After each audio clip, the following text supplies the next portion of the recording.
tendency toward immediate gratification.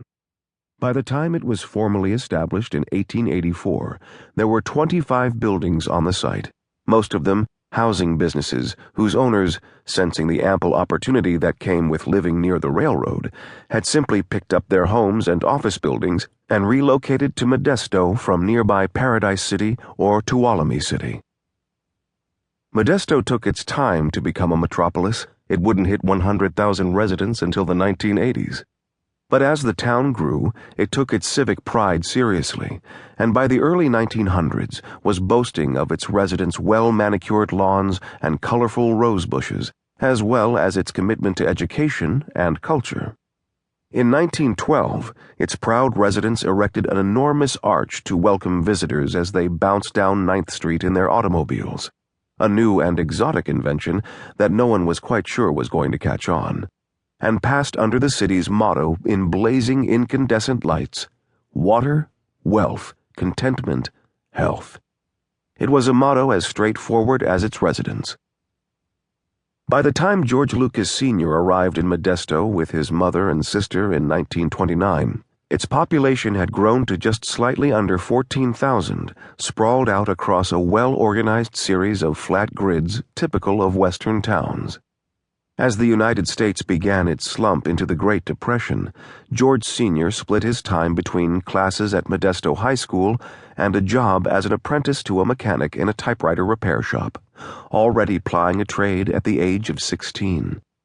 In the 1930 census, both Maud and Eileen listed their occupation as none, making George the lone and much-needed source of support for his sister and widowed mother. Earning a living, then, was a responsibility George Sr. took seriously. There would be no frittering away his time, no goofing off, no daydreaming. George Sr. decided he'd study law and become a lawyer, and applied himself in high school to getting good grades. And yet, at Modesto High School, the serious young man, stiff-backed with a head of dark wavy hair and a rail-thin body made for buttoned-up suits, fell in love at first sight with a girl in his history class and immediately informed his mother that he was going to marry her, even if he didn't actually know her name yet. After a bit of prying, George Sr. learned he'd been smitten by Dorothy Baumberger, a young woman who belonged to one of Modesto's oldest and most prominent families. That their famous son could later declare himself a fourth-generation Californian was due entirely to his pedigree as a Baumberger, a family whose roots in America predated the Declaration of Independence.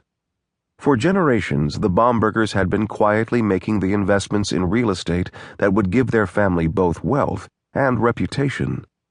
By the 1900s, various branches of Baumbergers owned and managed property across the San Joaquin Valley, and Dorothy's father, Paul, had additional interests in seed companies and car dealerships, making them one of the valley's best-known and most prosperous families.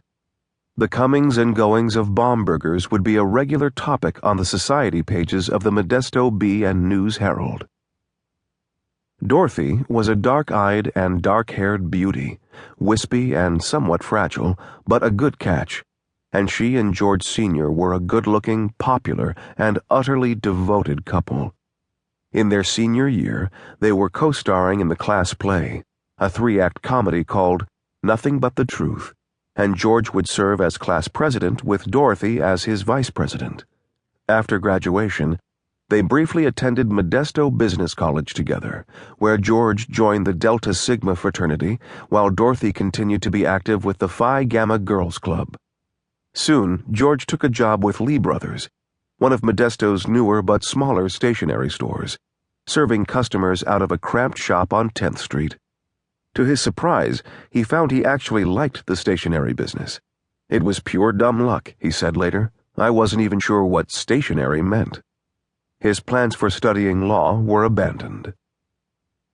On August 3, 1933, George Sr. and Dorothy were married at the local Methodist Episcopal Church. Given the Baumberger connection, it was hailed as a wedding of widespread interest by the local newspaper, which dutifully reported on the planning and mailing of invitations to the ceremony. George was 20, Dorothy 18. and the young couple set off on their way, with the nation officially in the midst of... To keep listening to this audiobook for free, click the link in the description. It will take you to a free Audible trial where you can listen to this and many other books for free for 30 days.